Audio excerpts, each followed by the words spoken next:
पिछले 3-4 दिनों से छत पर खड़ी लड़की और सड़क से गुजरते एक लड़के के बीच आत्मीय रिश्ता बन गया था। आज उस लड़के ने हाथ से इशारा करके उस लड़की को नीचे आने के लिए कहा। तभी वहां घात लगाए 3-4 आवारा लड़कों ने हमला बोल दिया। हमारे इलाके में ऐसी वाहियात हरकत छोड़ेंगे नहीं। अरे भाई छोड़ दो मुझे, मैं वैसा नहीं हूँ, लड़के ने कहा। लेकिन उसे इस तरह पीटने लगे। शोर शराबा सुनकर भीड़ इकट्ठा हो गई। लड़की के घर वाले भी आ गए। चाचा जान, यह हमारी आमरीन को 3-4 दिनों से चोरी छुपके देख रहा था। वह तो आज इशारे करते हुए पकड़ लिया। चाचा जी, उसे बहन मानता हूँ मैं, वह गिड़गिड़ा कर बोला। बहन? लड़के हंसने लगे और उसे फिर पीटने लगे। उसे पिटता देख आमरीन से ना रहा गया। यह सही कह रहा है, इसने कभी मुझे गलत नज़रों से नहीं देखा। चेहरे से झलकती मासूमियत से मुझे लगा जैसे इससे मेरा कोई गहरा रिश्ता है। अब घुमा फिरा कर बात ना बनाओ।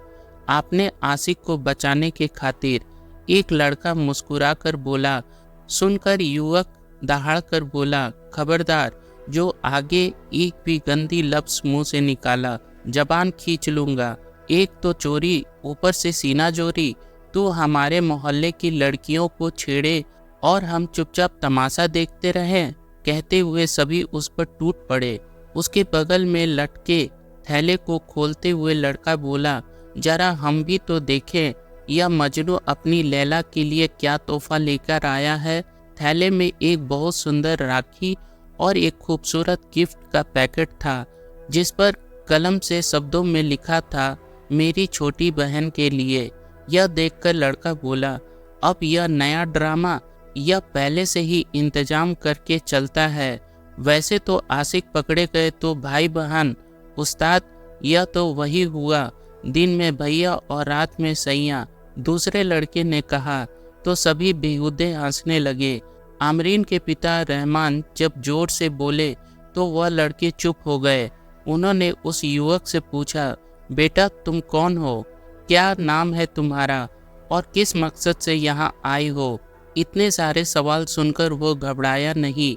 बोला, पहले एक गिलास पानी पिला दीजिए, फिर बताता हूँ। पानी पीकर वो बोला, मेरा नाम कृष्ण मोहन है। तो यह हिंदू है और हमारी कौम की लड़की को छेड़ता है। उसकी बात पूरी होने से पहले वह उसे मारने के लिए आगे बढ़े, लेकिन रहमान ने उन्हें रोक दिया। बेटे तुम बोलो। मेरी छोटी बहन पल्लवी की मौत पिछले महीने हुई है। उसे मैं अपनी जान से भी ज़्यादा प्यार करता था।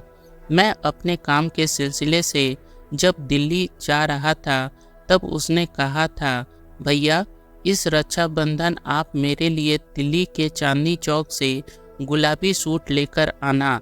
मैंने आपके लिए बहुत सुंदर राखी खरीदी है। जब मैं दिल्ली से लौटा उस दिन एक सड़क दुर्घटना में वह चल बसी। मुझे होश नहीं था, मैं इधर उधर भटकने लगा। एक दिन मैंने बाजार में आमरीन को देखा। वह हूबहू पल्लवी जैसी दिखती थी। मैं उसका पीछा करते करते यहाँ पहुँच गया। आज रक्षाबंधन है।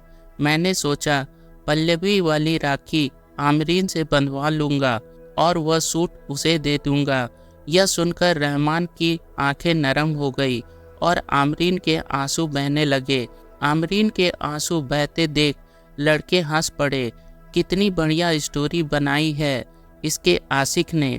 लेकिन आमरीन, याद रखो, हम इस मोहल्ले के हैं और तुम्हारी हिफाजत करना हमारा फ़र्ज है। हिफाजत तुम करोगे मेरी, सिराज।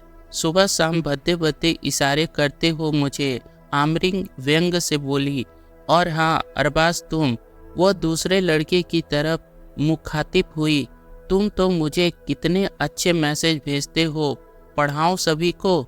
जैसे ही उसने कहा, अरबाज की सिट्टी पिट्टी गुम हो गई। वह तीसरे लड़के से बोली, इरफान, आप तो मोहल्ले के सबसे शरीफ हो, तभी तो मोहल्ले की हर लड़कियों को गिफ्ट देने के लिए तैयार रहते हो। इनकार करने पर झूठे इल्ज़ाम लगाते हो। तुम्हारी इस फितरत से मोहल्ले की सभी लड़कियां वाकिफ़ है। सुनकर इरफान की बोलती बंद हो गई। आमरीन ने कृष्ण मोहन को राखी बांधनी चाहिए, तभी भीड़ ने उसे रोक दिया। तुम इस लड़के को राखी नहीं बांध सकती। आखिर क्यों नहीं बांध सकती? क्योंकि रक्षाबंधन हमारा त्योहार नहीं है।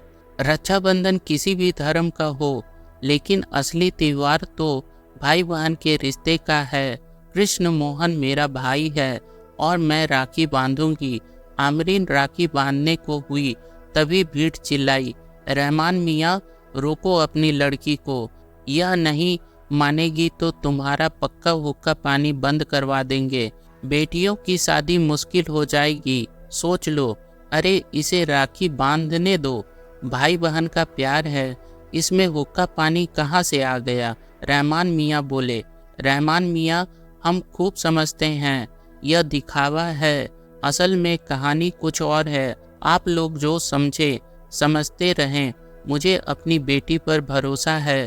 कहते हुए वह आमरीन से बोले, बेटा घर चलो, वहीं राखी बांधना और सेवैया खिलाना। जैसे ही कृष्ण मोहन चलने को तैयार हुआ, तभी भीड़ ने उस पर हमला बोल दिया। उसे तब तक नहीं छोड़ा जब तक उसका दम ना निकल गया। आमरीन और रहमान कुछ ना कर सके।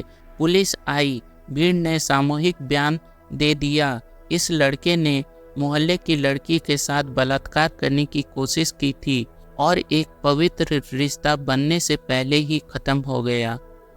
आशा करता हूँ आपको यह स्टोरी पसंद आई होगी। स्टोरी पसंद आए तो चैनल को प्लीज़ सब्सक्राइब, लाइक और शेयर जरूर करें। मिलते हैं अगले स्टोरी में, तब तक के लिए धन्यवाद।